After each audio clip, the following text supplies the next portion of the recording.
आपकी उलझन आप ही सुलझाएंगे, दूसरा कौन सुलझाएगा? क्योंकि उलझन आपकी है, दूसरा कैसे सुलझा सकता है? और तुम सुलझाना चाहो तो दूसरा व्यक्ति तुमको थोड़ी मदद कर सकता है। रास्ता कौन बताएगा? बुद्ध कहते थे मैं तो केवल रास्ता बता सकता हूं, लेकिन तुम्हारे लिए रास्ता पर चल नहीं सकता, चलना तुमको पड़ेगा। मार्गदर्शन मैं कर सकता हूं। बुद्ध ने कहा है मार्ग बता देने से मंजिल नहीं मिलती है, उस मार्ग पे चलना पड़ता है। और मार्ग पर जो किलोमीटर गड़े हैं उस किलोमीटर पर लिखा है गुना 80 किलोमीटर। तो किलोमीटर को तुम पकड़ के बैठ जाओ और समझो यही गुना आ गया है। वो गुना नहीं है, वो गुना की दूरी बताने वाला पत्थर है। बुद्ध कहते हैं इसी तरह से मैं सुख शांति और मोक्ष की मंजिल की दूरी बताने वाला, मार्गदर्शन देने वाला बीच का पत्थर हूँ। मुझे पकड़कर मत बैठना, मुझसे दूरी और मार्ग समझ लेना और फिर मंजिल की ओर कदम बढ़ाना, तो सुख शांति और मोक्ष की मंजिल आ जाए।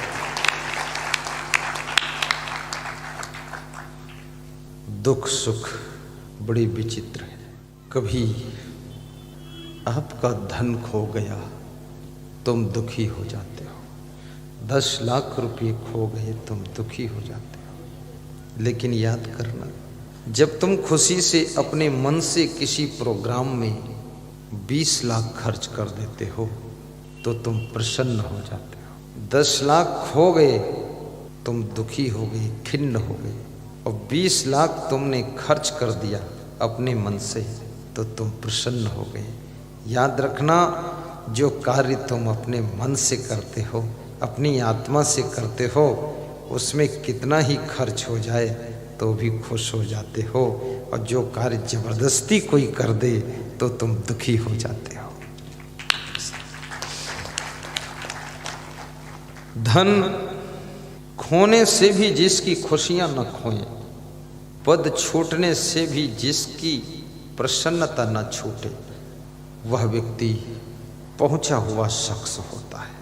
जिसको बाहर का अपमान दुखी न कर सके, जिसको अभिमान प्रभावित न कर सके, सब कुछ होते हुए भी जिसके पास में अभिमान नहीं है, कुछ ना होते हुए भी जिसके पास में निराशा नहीं है, जिसके पास दीनता नहीं है, हीनता नहीं, हीन भाव नहीं, कुछ नहीं है लेकिन फिर भी मन में प्रसन्नता है।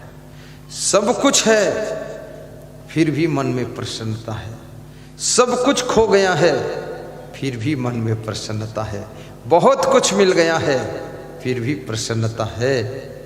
और सब कुछ मिलने वाला है तो भी प्रसन्नता है, और सब कुछ जाने वाला है तो भी प्रसन्नता है। याद रखना, ये संसार की चीज़ों में उतार चढ़ाव आता रहता है। कभी ये चीज़ें बहुत मिल जाती हैं, कभी चली भी जाती हैं, कभी पुनः आ जाती हैं, कभी ज़्यादा आ जाती हैं, कभी कम हो जाती हैं। लेकिन इसके बीच में तुम तो वही रहते हो, इसलिए तुम्हारे अंदर बदलाव नहीं होना चाहिए, खुशियाँ बराबर रहनी चाहिए। तुमने बहुत अच्छा मकान बनाया है, लेकिन भूकंप ने गिरा दिया 1 मिनट के झटके में। भूकंप ने मकान गिराया है लेकिन तुमको नहीं गिरा पाया है, तो तुम क्यों रो रहे हो? जब मकान गिरा है, मकान नहीं रो रहा है, तुम क्यों रो रहे हो? मकान बनाने वाला नहीं गिरा है, बल्कि मकान गिरा है। अब बनाने वाला मजबूत खड़ा है तो फिर से मकान खड़ा हो सकता है। याद रखना, जिस दिन तुम डगमगा जाते हो उस दिन खड़ा हुआ मकान भी डगमगा जाता है, और जिस दिन तुम मजबूत रहते हो उस दिन गिरा हुआ मकान फिर से उठकर खड़ा हो जाता है। इसलिए कहते हैं कि दुनिया में सबसे मनुष्य की मदद करने वाला यदि कोई है तो आत्मबल है, मनोबल है, जिसको संत कबीर ने कहा है, करु बहिया बल आपनी छाण बीरानी आस, जाके आंगन नदिया बहे, सो कस मरे पियास। कबीर कहते हैं अपने बल को याद करो, अपन तेज समारो आपे। हनुमान चालीसा की चौपाई। कितने लोग अपने तेज को भी नहीं जानते कि हमारे में कितना तेज है। बुद्धि का तेज, वाणी का तेज, चरित्र का तेज, सत्कर्मों का तेज। तो दुख और सुख, ये दो विषय बड़े महत्वपूर्ण हैं। और मनुष्य बचपन से लेकर बुढ़ापे तक जो भी कार्य करता है सब सुख के लिए करता है, सुख चाहता है। चाहे विवाह करता है तो सुख के लिए, बच्चों को जन्म देता है सुख के लिए, बिजनेस करता है तो सुख के लिए, सर्विस करता है सुख सुविधा के लिए, राजनीति करता है तो भी सुख सुविधा के लिए। पर याद रखना, सुविधा और सुख में अंतर है। सुविधा का प्रभाव केवल आपके शरीर तक रहता है, लेकिन सुख का प्रभाव आपके मन तक चला जाता है, और शांति का प्रभाव आपके आत्मा तक पहुंच जाता है। इसलिए सुविधा भी चाहिए, क्योंकि आपके पास शरीर है, और सुविधा के लिए आपको धनवान भी होना चाहिए, और धनवान होने के लिए आपको सही डिसीजन लेकर के सही परिश्रम करना चाहिए, ताकि आप धनवान बनो, ताकि आपके पास सुविधा हो सके, ताकि आपके शरीर की व्यवस्था अच्छी तरह चल सके। सुविधा भी चाहिए। सुविधा की निंदा नहीं की जा सकती, सुविधा का खंडन नहीं किया जा सकता, सुविधा की भी जरूरत है। आज जैसे ये मंडप लगा हुआ है, मैं देख करण सिंह भारती से कहा बड़ा सुंदर मंडप लगाया है, तो मुस्कुरा दिए, बोले आपकी कृपा है। मैंने कहा 100 फीट चौड़ा, 250 फीट लंबा और 35 फीट ऊंचा, कमाल है। 100 फीट चौड़ा, 35 फीट ऊंचा और 250 फीट लंबा, और बीच में कोई नहीं खंभा। बहुत बड़ा बहुत बड़ी बात है। ऊंचाई देखो एक बार ऊपर, क्या आनंद आ रहा है। आहा, और सब व्हाइट, और व्हाइट में लाइट, क्या बात है, बहुत सुंदर है। मैं भी देख लेता हूं, आनंद लेता हूं। बहुत सुंदर व्यास गाती, धन्य है गुना, वाह आशीर्वाद है। बड़ी सुंदर व्यवस्था, बहुत सुंदर। शोभा यात्रा में बग्घी थी, घोड़ा खींच रहा था। एक बार भी घोड़ा हिन हिन हिन हिन नहीं बोला, हंसा नहीं। क्यों नहीं बोला? वो जानता था कोई महान संत बैठा हुआ है, अब इसको हंसना नहीं चाहिए। नहीं तो शादियों के घोड़े हंसते हैं कई बार, ही। वो क्यों हंसते? वो दूल्हे को हंसते हैं।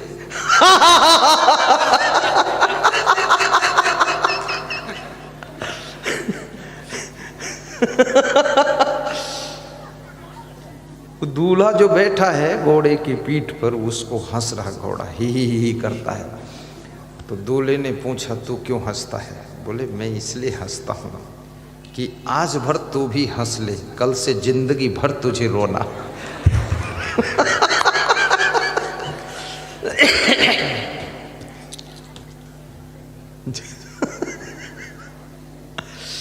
गुना में दूना आनंद आना चाहिए, अच्छा प्रवचन होना चाहिए, कसर ना रहे, पूरी ताकत लगानी है।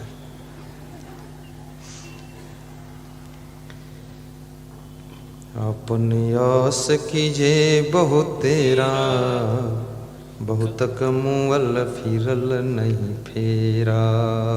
इंद्री कहाँ करें विश्रामा, सो कहाँ गए जो कहत होते रामा। अपन तेज समारो आपे, तीनों लोक हाँकते कापे। इसलिए आपकी जो अंतरात्मा है, उसका जो आत्म बल है, ये सबसे बड़ा बल है। आत्म बल से छोटा मनोबल, मनोबल से छोटा बुद्धि बल, बुद्धि बल से छोटा जन बल, जन बल से छोटा धन बल, और धन बल से छोटा तन बल, और तन बल से छोटा पता नहीं क्या है। सोचो, सबसे श्रेष्ठ आत्म बल। चाणक्य से किसी ने 4 प्रश्न पूछे कि सबसे श्रेष्ठ जल कौन सा है, सबसे श्रेष्ठ बल कौन सा है, सबसे श्रेष्ठ प्रकाश कौन सा है, सबसे श्रेष्ठ पदार्थ कौन सा है। ये 4 बातें। चाणक्य ने एक ही श्लोक में जवाब दिया है कि नास्ति मेघ समम तोयम। तोयम माने जल होता है। मेघ के जल के समान कोई जल नहीं है। कितने ट्यूबवेल लगा दो, कितनी नहरें निकाल दो, और कितनी नदियां हों, अगर मेघ के जल की वर्षा नहीं होती है तो नदियां भी सूख जाएंगी, ट्यूबवेल भी सूख,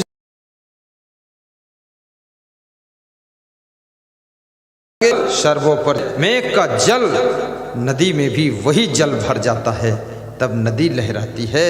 इसलिए मेघ के जल के समान कोई जल नहीं। और सबसे बड़ा बल कौन सा है? सबसे बड़ा बल नास्ति चा आत्म समम बल। आत्म बल के समान कोई बल नहीं। तुम्हारे पास जन बल हो, धन बल हो, बुद्धि बल हो, लेकिन आत्म बल यदि नहीं है तो आपके हाथ में राइफल होगी तो भी हाथ कपेंगे ऐसे ऐसे। मैं किसी के घर में मेहमान था उत्तर प्रदेश में, तो गांव में कुछ फायरिंग हुई, डकैत आ गए। तो जिसके यहाँ मैं ठहरा था वो बंदूक लेकर छत पे खड़ा था, तो उसके हाथ कांप रहे थे ऐसे ऐसे, बंदूक कप रही थी। तो मैंने कहा बंदूक की फायर कैसे करोगे, तुम्हारे तो कंपन हो रहा है। बोले आत्म बल नहीं है, डर लग रहा है। बोले गुरुदेव आप इसको पकड़ लो। तो मैंने कहा अरे मैंने कहा मैं तो साधु हूं, इसको क्या पकड़ूंगा मैं तो भक्ति भजन वाला हूं। हाँ पहले पकड़ा था इसको, मैं घर पे पकड़ता था, घर पे 2 बंदूक थी। तो जब ज्यादा वो डर गया तो मैंने कहा चलो लाओ मैं पकड़ लेता हूं, कोई बात नहीं, जय बजरंग बली। मेरे हाथ में वो हिलती नहीं थी बंदूक, क्योंकि मैंने कम से कम 1000 फायर तो किया ही है अपने हाथ से। किसी को मारा नहीं, आकाश में किया। हाँ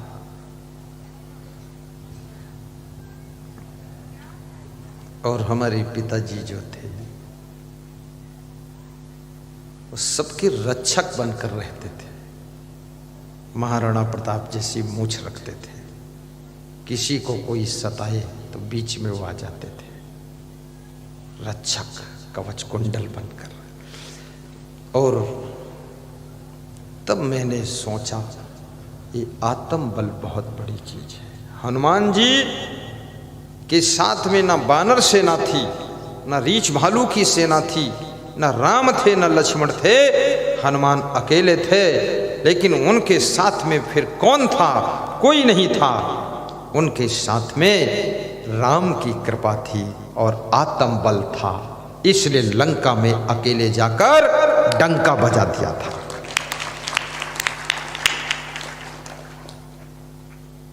मिटा शंका बजा डंका, लंका पे चढ़ जाओ वीरों। हनुमान जी अकेले जाकर के, वहां जाने में भी डर लगता था, अकेले लंका में जाना। दुश्मनों के बीच में अकेले जाना कठिन है, लेकिन तुम हनुमान की बात सुनकर तुम मत अकेले चला जाना। हाँ, क्योंकि उस समय कुछ माहौल अलग था। आजकल के राक्षस अलग टाइप के हैं, ये हिंदुस्तानी राक्षस से बचना भी कठिन है। तो लंका वाले थे, अकेले मत जाना। भगवान राम कितने बुद्धिमान थे, खुद नहीं गए अकेले, पहले अंगद को भेजा है कि मरे तो यही निपट जाए। फिर हनुमान जी को भेजा कि बंदर मर भी जाएगा तो फर्क क्या पड़ेगा। उसके बाद फिर लक्ष्मण को लड़ाया, लक्ष्मण भी बेहोश हो गया। आखिरी में जब कुंभकर्ण रावण को मारना हुआ तो राम ने सोचा इनको कोई नहीं मार सकता, मुझे ही मारना पड़ेगा। मनुष्य को अपनी लास्ट शक्ति का प्रयोग फर्स्ट नंबर पे नहीं करना चाहिए, सारी शक्तियों का प्रयोग कीजिए और लास्ट में जब सब शक्तियां प्रयोग हो चुकी हैं तब खुद की शक्ति का प्रयोग कीजिए और सफलता को हाथों में लीजिए। कहीं आपकी गाड़ी कोई ड्राइवर से टकरा टुकर हो जाए, वहां तुम मत जाओ, क्योंकि वहाँ तो सब जोश में है। कौन समझेगा ये कौन है, वो तो पत्थर भी मार देंगे, डंडा मार देंगे, कुछ भी कर देंगे। तुम मत जाओ वहाँ, तो ऐसे 10-20 आदमी भेज दो। अरे भाई साहब, अरे भाई साहब, कोई बात नहीं भाई साहब, अरे किसकी गाड़ी, कौन किसकी गाड़ी, कौन लड़ाया, अरे ड्राइवर कौन, हुल फुल मचा करके बस निकाल ले जाओ। खुद नहीं जा खुद नहीं जाना चाहिए।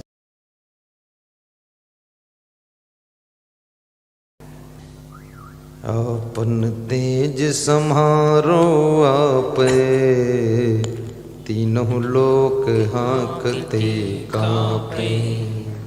जो स्त्रियां चाहती हैं मुझे खूब सुविधा मिले, अच्छा महल रहने को मिले, अच्छी साड़ी पहनने को मिले, अच्छी चूड़ियाँ कलाई में खनखनाती रहें, जो स्त्रियां चाहती हैं गले का हार इतना बड़ा हो कि कमर तक लटकता रहे, उनके लिए एक बहुत बड़ा मंत्र है, कुछ नहीं करना है, कुछ नहीं करना है, केवल अपने पति का मनोबल बढ़ाइए, आत्मबल बढ़ाइए, ऐसे शब्द बोलिए कि आपका पति खुश रहे, प्रसन्न रहे, गदगद रहे, तो आपकी सारी मनोकामना पूरी हो जाए। लेकिन ऐसी बहुत कम स्त्रियां हैं, ज्यादातर स्त्रियां तो उल्टा इंजेक्शन मारती हैं, पति लोग बेहोश हो जाते हैं, शाम तक होश आता तो दोबारा इंजेक्शन रात में मार देती।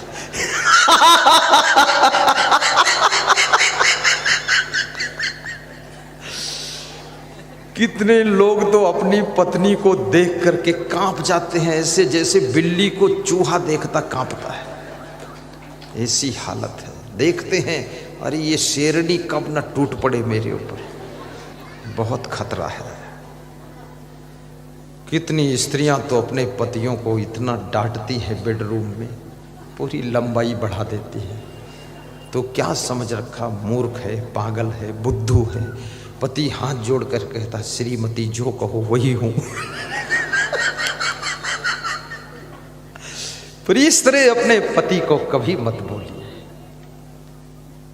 याद रखना तुम्हारा सौभाग्य है जो तुमको वैसा पति मिला है, उसका मनोबल बढ़ाइए, आत्मबल बढ़ाइए और कहिए कि मैं किस्मत वाली हूं जो तुम जैसा हमको पति मिला है, ये भी कहिए। और जो पुरुष चाहता है कि मुझे अच्छा भोजन खाने को मिले, घर क्लीन मिले, सामान सेटिंग से मिले और घर की साज सज्जा सही रहे, अतिथि का सत्कार खूब अच्छा हो, तो बस एक ही काम करना, सवेरे उठ करके गुरु मंत्र जपो न जपो, देव मंत्र जपो न जपो, अपनी पत्नी को बोल देना देवी तुम अगर ना होती तो ये घर नहीं संभलता, धन्य हो तुम इसको संभाले हो। बस फिर आपकी पत्नी का मनोबल जग जाएगा और वो जुट जाएगी, फिर ऐसा दौड़ दौड़ के काम करेगी जैसे मारुति कार भागती है, ऐसे भागेगी। हाँ।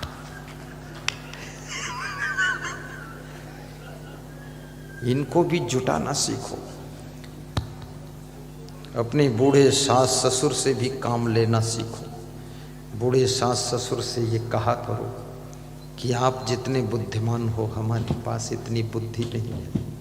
सासू जी तुम संभालते रहना, मैं तो छोटी हूँ, कम बुद्धि है और आपका ही सहारा है। देखना सासू लंबी होकर बैठेगी और बोलेगी जब तक मैं हूँ तुझे क्या चिंता है, मैं सब करूँगी। और फिर सासू दौड़ दौड़ के काम करे तो पीछे से मुस्कुराए कि जय सासू जी, जुटी रहो। उससे भी काम लीजिए। सासुओं को काम लेना सीखो उनसे। मेरा गुरु 99 साल का है, मैं उससे अभी भी काम ले रहा हूँ। हाँ, उसको दौड़ाता हूँ गुरु को। दर्शन वही देते हैं, गुरु मंत्र देते हैं, प्रवचन भी सुनाते हैं। वो जहाँ रहते वहाँ सामने सब्जी लगी है, उसकी देख रेख निरीक्षण वही करते हैं। आश्रम का साफ सफाई का डायरेक्शन देते हैं। और मैं बोल देता हूँ गुरुदेव आपका ही सहारा है, हम लोगों के पास इतनी बुद्धि भी नहीं है, टाइम भी नहीं है। तो बोलते हैं जब तक मैं हूँ तुम टेंशन क्यों लेते हो, तुम जाओ प्रवचन करो, मैं ताली बजा कर निकल आता हूँ।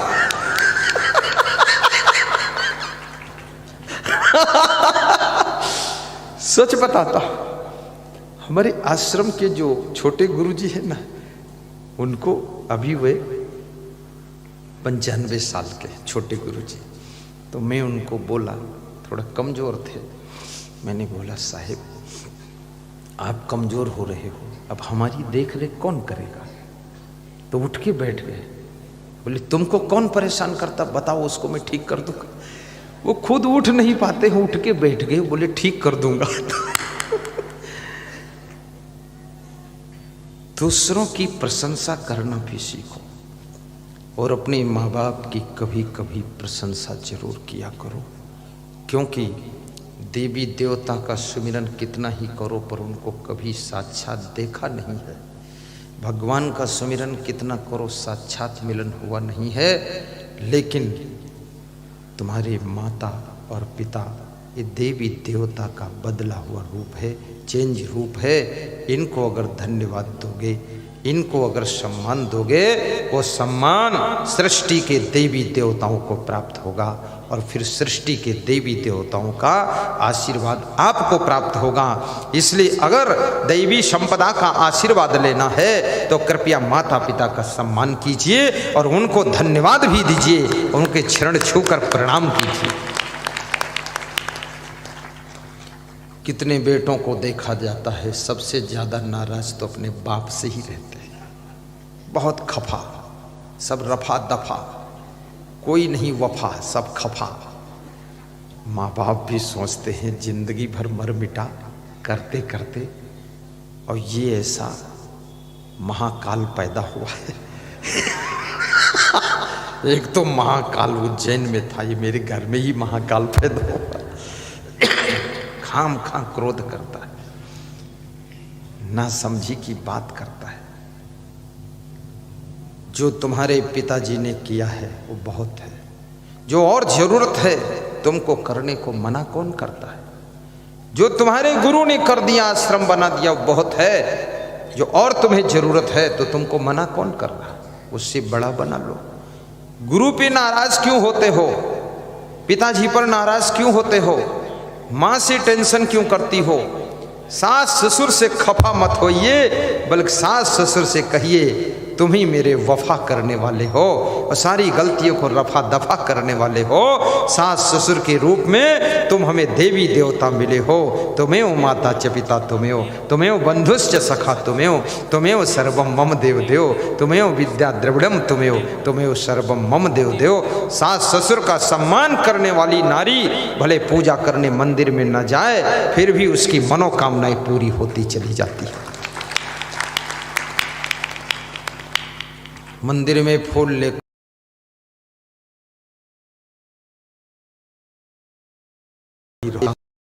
सासू की टांग पटक कर मारो, कुछ भी मिलने वाला नहीं। क्योंकि वो मंदिर की देवी भी समझती है जब सासू की इस तरह दशा कर रही है और मैं इसको कहीं दर्शन दिया मेरी टांग पटक के मारेगी तो क्या करूंगी, वो मिलने वाली नहीं। इसलिए घर को मंदिर जैसा बनाइए, मंदिर को तो मंदिर रहने दो, मंदिर को घर मत बनाओ। कितने पुजारियों ने, कितने चुट्टों ने, कितने झुट्ठों ने मंदिर को अपना घर बना दिया, और कितने बेईमानों ने आश्रमों को अपना घर भूरा बना दिया। आश्रम को आश्रम रहने दो, मंदिर को मंदिर रहने दो, लेकिन जो तुम्हारा घर है इसमें आश्रम जैसी साधना होनी चाहिए और मंदिर जैसी पूजा होनी चाहिए, और घर के लोग नर नारी देवी देवता जैसे पवित्र विचार के होने चाहिए। तब आपका जीवन स्वर्ग हो जाए।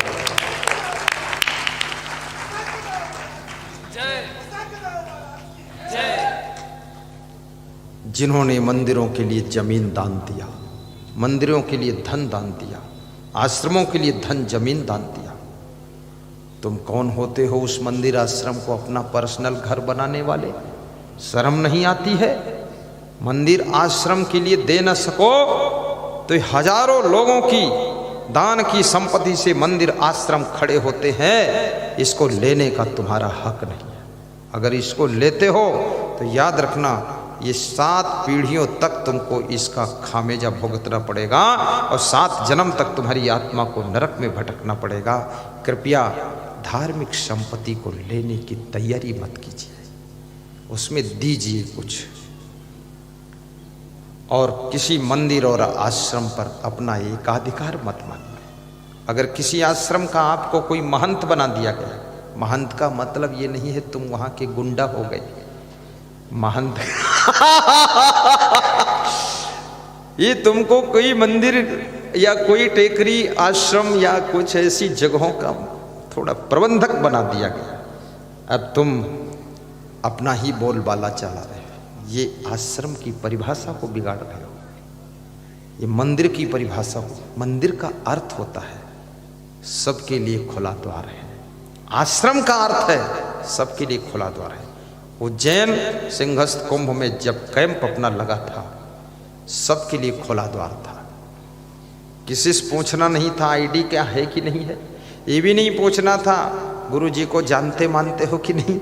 अरे मत जानो गुरु जी को, तुम आओ जी, खाओ जी, प्रवचन सुनो जी, विश्राम करो जी, और फिर जाओ छिपरा में नहाओ जी, मेला दर्शन करो जी, फिर आओ जी, खाओ जी, सो जी, प्रवचन सुनो जी, घर जाओ जी, और 10 दिन बाद फिर आओ जी। यहाँ कोई लफड़े का काम ही नहीं है, सबके लिए खुला द्वार है। इसी का नाम होता है सेवा, जहाँ पर कोई भेद नहीं, सब लोग आ जाओ।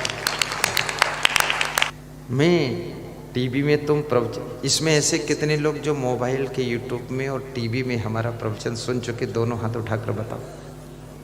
अरे वाह, क्या बात, क्या बात, धन, ताली बजा दो ऊपर ऊपर।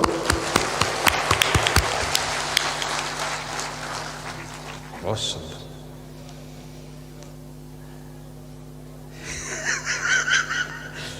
श्री रामस्वरूप भारती जी कैसे हंसते हैं, लगता है 5 साल का बच्चा कोई हंस रहा। बहुत मस्त हो जाता है कि धन्य हो गुरुदेव। देखो, आदमी को बाल अवस्था की हंसी में हंसना चाहिए, बालक जैसे विनम्र भी रहना चाहिए। सबके ध्यान में कोई न कोई आता है और सबके मन में कोई न कोई बसा हुआ है। ये मन इतना विशाल है, मन, इसमें पूरी दुनिया भी बस जाती है, फिर भी मन भरता नहीं। ये मन की सीमा नहीं है, देश की सीमा है, विदेश की सीमा है, पृथ्वी की सीमा है, लेकिन मन इतना विशाल है जिसमें पूरी दुनिया, ऐसी ऐसी कितनी दुनिया बस सकती है।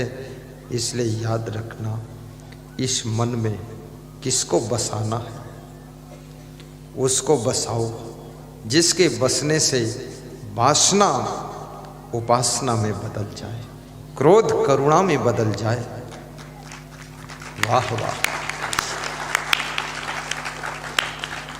इस मन मंदिर में उसको बसाओ जिससे कि लोभ उदारता में बदल जाए, अभिमान नम्रता में बदल जाए, और मोह प्रेम में बदल जाए, ईर्ष्या सहयोग में बदल जाए। उसको बसाइए। किसी गांव में वो मीराबाई का गांव था। वहाँ सभी कृष्ण के भक्त थे।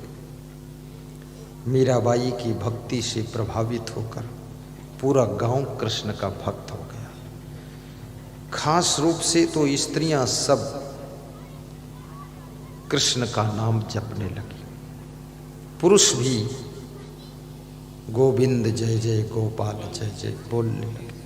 तो उस गांव में एक सौदागर गया। छोटी सी कहानी है, सुनाऊं कि ना सुनाऊं? सुना देता। तो एक सौदागर उस गांव में आया, मीराबाई के गांव में, मेड़ता में। तो उस सौदागर ने गली गली में जाकर आवाज लगाई कि सुरमा ले लो सुरमा, नीम का ठंडा सुरमा, आँखों की खुजलाहट मिटाए, आँखों को शीतल करे, आँखों की रोशनी बढ़ाने वाला सुरमा, नीम का ठंडा सुरमा, शीतल सुरमा ले लो।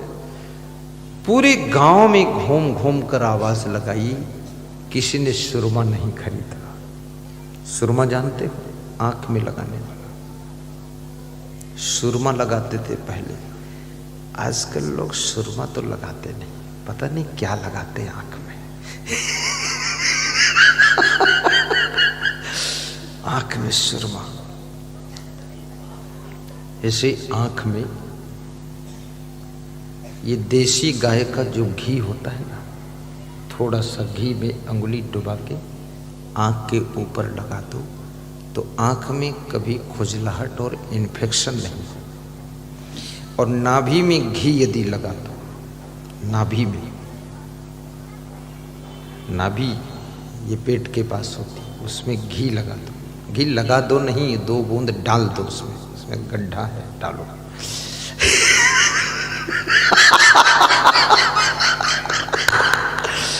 तो उससे क्या होगा? उससे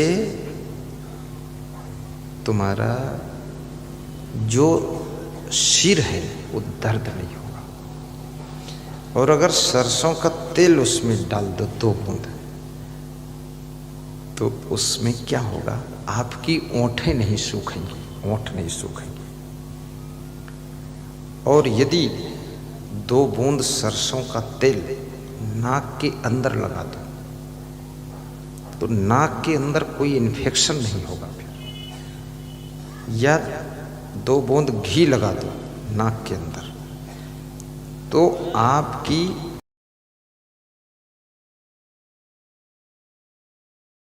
ऑक्सीजन का तत्व बहुत होता है, देसी गाय का घी।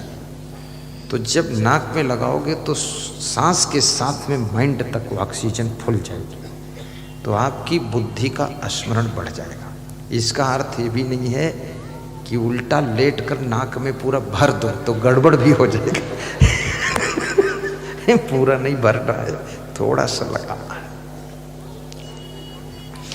पैर की तलवा में शाम को सोने से पहले पीली सरसों का तेल, रिफाइंड नहीं, देसी तेल, उसको यदि मालिश कर दो पैर के तलवा में, अंगुली में, नीचे जॉइंट में, घुटनों के जॉइंट में, बहुत गहरी नींद आएगी, बेहोशी की नींद। एक फायदा। दूसरा फायदा कि पैर के तलवा में लगाओगे लेकिन फायदा दिमाग को मिलेगा। दिमाग जो है वो बहुत एक्टिवेट रहेगा, सक्रिय रहेगा, सुस्ती नहीं रहेगी। लेकिन ये बात सबको मत बताना, नहीं सबका दिमाग सक्रिय हो जाएगा तो तुम क्रॉस कैसे करोगे, अपने तक रखना। लेकिन सरसों का तेल, वो डीजल तेल मत लगा देना। हाँ, सरसों का तेल। और सरसों का तेल, पीली सरसों का तेल, उसकी सब्जी बिना रिफाइंड वाला तेल रोज खाइए, बहुत फायदा होगा। सरसों के तेल में सब्जी बना के।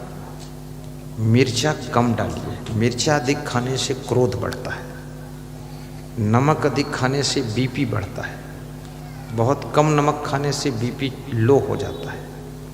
शक्कर ज़्यादा खाने से शुगर होती है।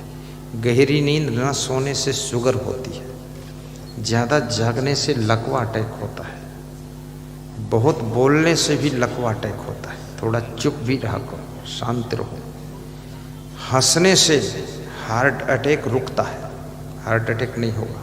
हंसने से बीपी बैलेंस में रहेगा, हाई लो नहीं होगा हंसने से। बिना पैसे की दवा बता रहा हूँ, इसलिए रोज हंसना चाहिए। और पत्नी के साथ बैठकर हंसने से पति पत्नी दोनों का बीपी ठीक रहता है।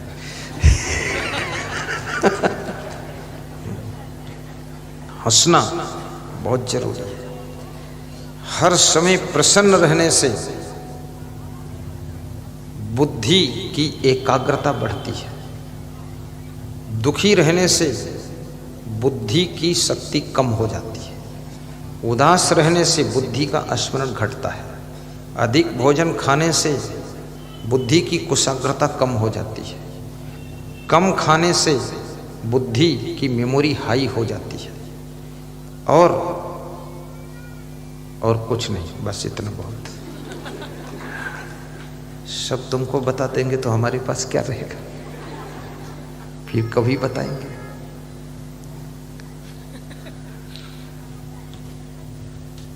साहिब बंदगी, साहिब बंदगी, साहिब। हाँ, एक कहानी सुना रहा था ना। आँख का अंजन दांत का मंजन, नित कर नित कर नित कर। नाक में अंगुली कान में तिनका, मत कर मत कर मत कर। कान में कोई लकड़ी नहीं घुसेड़ना चाहिए, कान का पर्दा फट जाएगा। कान कभी साफ कराना है। कान में कभी तेल भी मत डालिए, घी भी मत डालिए, पानी भी मत डालिए। कान ऐसा वर्जिनल बना है, वो गड्ढा तेल घी पानी डालने के लिए नहीं है, वो केवल सुनने के लिए। उसमें तेल घी शक्कर दूध खीर मलाई मत डालो, कुछ नहीं डालना है, कचड़ा होगा ही नहीं। फिर साल में एक बार कान साफ करने वालों से कान साफ करा सकते हो, लेकिन ये भी याद रखना बहुत ज़्यादा कान साफ भी मत कराना, क्योंकि ये जितने अंग आपके हैं ये सब ओरिजिनल अंग लगे हैं, इसमें ज़्यादा छेड़छाड़ मत कीजिए। दांतों को भी ज़्यादा ठीक मत कराइए, जो है ठीक है। कान में तिनका, नाक में अंगुली, मत कर मत कर मत कर। दांत का मंजन, आँख का अंजन, नित कर नित कर नित कर। तो सौदागर सुरमा बेच रहा था, अंजन बेच रहा था, आँख का अंजन, पर एक शीशी भी नहीं बिकी, कोई खरीदा नहीं। गांव के लोग सब घर से निकलकर द्वार पर आते, देखते और बस खरीदते नहीं। तो उसको थोड़ा दुख भी हुआ, सौदागर को गुस्सा भी आई। उसने कहा इस गांव में सब जानवर ही रहते हैं लग रहा है, अगर मनुष्य होते तो कम से कम कुछ लोग खरीदते, एक दो शीशी आंख में लगाते सुरमा अंजन। तो एक महिला ने कहा ये बाबा रुक जाओ, तो इस गांव के लोगों को जानवर मत कहना। इस गांव के लोग, ये मीरा का गांव है, ये कृष्ण के भक्तों का गांव है। यहाँ सबकी आंखों में कृष्ण बसे हुए हैं, कृष्ण की भक्ति बसी हुई है। अब आंख में इतनी जगह नहीं है कि आपका सुरमा लगाया जाए, इसलिए यहाँ कोई नहीं खरीदा है। सबकी आंखों में कृष्ण बसे। बसो मेरे नैनन में नंदलाल, बसो मेरे नैनन में नंदलाल। किसकी आंख में क्या बसा हुआ है? ये दुनिया तो बहुत बड़ी है, लेकिन तुम्हारी आंख में क्या बस गया है? इसी दुनिया को करोड़ों लोग देखते हैं, लेकिन उनको करोड़ों तरीके की दुनिया दिखाई देती है। एक जैसी दुनिया सबको नहीं दिखती है, बिलग बिलग सबको दुनिया दिखती है। एक ही व्यक्ति को 50 लोग देखते हैं, लेकिन उनसे कहा जाए इस आदमी में क्या देखा, लिख करके बताओ, 50 परिभाषा उसकी लिख सकते हैं। याद रखना, इस दुनिया में किसने क्या देखा और क्या मन में बसाया और क्या आंख में बसाया, ये सब के लिए अलग अलग की बात है। किसी की आंख में दुनिया तो बहुत प्रेमी दिखाई दे रही है कि यहाँ प्रेम ही प्रेम है। किसी को दिखता है इस दुनिया में परोपकारी बहुत लोग हैं, किसी को दिखता है इस दुनिया में चोर बहुत है, मेरा चप्पल कोई चोरा ले गया है, ऐसा दिख रहा है। इसलिए कहते हैं यदि नजरें बदल लो तो नजारा बदल जाएगा। नजरें बदली तो नजारे बदल गए। एक शायर कहता है कि नजरें बदली तो नजारे बदल गए और किश्ती ने रुख बदला तो किनारे बदल गए। किश्ती मतलब मल्लाह। मल्लाह जब अपना रुख बदलता है तो नाव दूसरे किनारे तरफ चली जाती है जिधर रुख कर लिया है। ऐसे आपकी नज़र बदल जाए तो आपके लिए दुनिया का नज़ारा बदल जाएगा। इसलिए अपनी पत्नी के प्रति भी प्रेम की नज़र से देखो तो उसमें गुण ही गुण दिखाई देंगे, और यदि द्वेष की नज़र से देखोगे तो उसमें अवगुण ही अवगुण दिखाई देंगे। इस दुनिया में जहाँ तुमको ज़्यादा अवगुण ही अवगुण दिख रहे हैं वहाँ तुम्हारी नज़र में भी फर्क हो। कहते हैं अगर 1-2 लोगों में तुम्हें अवगुण दिखाई दें तो वास्तव में उनमें अवगुण है, लेकिन सब में अगर तुमको अवगुण दिखाई देने लगे तो इसका मतलब आप में ज़्यादा अवगुण है। मानुष तेरा गुण बड़ा, मानस न आवे काज, हाण न होते आभरण, तो चान बाजन बाज।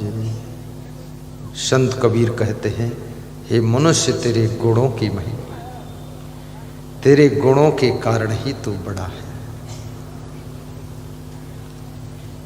आप देख लीजिए लोहा, कबाड़े में चले जाओ तो 20 रुपये किलो, और नया लोहा लो तो 30-40 रुपये किलो। लेकिन वही लोहा यदि कार बनकर आ गया है तो वो लोहा फिर 10 लाख का हो गया। 2 कुंटल की कार, 3 कुंटल की कार, 4 कुंटल की कार, जो लोहा केवल 20-30-40 हजार का है अब 10 लाख का हो गया, 50 लाख का हो गया। सोचिए, जो लोहा कबाड़ खाने में 20 रुपये किलो मिलता था, अब वही लोहा फ्रेश होकर के कार के रूप में ढल कर आ गया, क्योंकि कार में गुण आ गया। अब इस लोहे की कार में ये गुण है कि तुमको बिठा सकती है, गुना से उज्जैन ले जा सकती है, पानी में भीगने से बचा सकती है, धूप से बचा सकती है, गर्मी है तो एसी से ठंडी दे सकती है, ठंडी है तो हीटर चलाकर तुम्हें गर्मी दे सकती है। कार में ये गुण आ गया। अब उस लोहे में ये कार का गुण आ गया तो उसकी कीमत, जो कार का वजन इतना ही है, 40,000 से ज़्यादा की कार नहीं है, वो लोहा बेच दिया जाए 40-50 हजार, लेकिन वो आज 20 लाख, 10 लाख, 40 लाख, 50 लाख की हो गई। क्यों? क्योंकि इसमें गुण आ गया। इसी तरह याद रखना, मनुष्य मनुष्य तो सभी हैं, आदमी आदमी में अंतर है।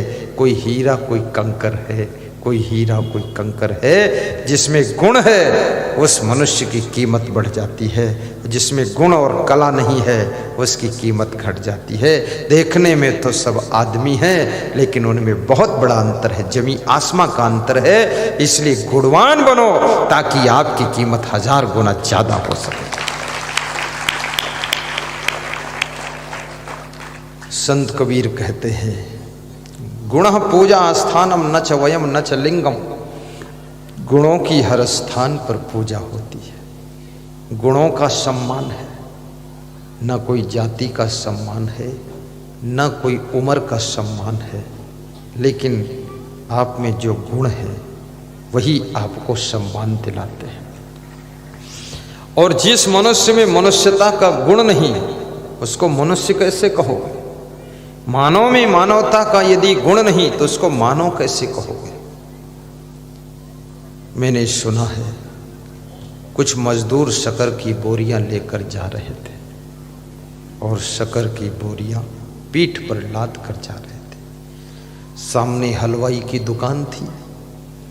हलवाई की दुकान में थाल में सजे हुए रसगुल्ले रखे थे। रसगुल्ले हंसकर बोले कि ये चीनी बहन, एक तेरी जिंदगी का अपमान है, दूसरे मेरी जिंदगी का सम्मान है। देख तू, थाल में सज कर बैठा हूँ, ग्राहक आता है, हर कीमत चुकाकर मुझको सम्मान से ले जाता है। और तू है गन्ने के रूप में खेत में पैदा हुई, काटी गई, फैक्ट्री में पेरी गई, रस बना, खौलाया गया, फिर उसके बाद शक्कर बनी, गोदामों में पड़ी रही अंधेरे में, ट्रकों में लादी गई, पटकी गई, उतारी गई, मजदूरों की पीठ पर लद कर न जाने कहाँ पड़ी रहेगी। तेरी जिंदगी का अपमान और मेरी जिंदगी का सम्मान। ऐसा बोलकर रसगुल्ला हंसने लगा। तो चीनी बहन से रहा ना गया। चीनी ने कहा, ये रसगुल्ले भाई मेरी हंसी मत करो, जब तक मैं तुम्हारे साथ हूँ तभी तक तुम रसगुल्ला हो। मैं साथ छोड़ दूं तो केवल गुल्ला गुल्ला रह जाओगे, रसगुल्ला नहीं रहोगे।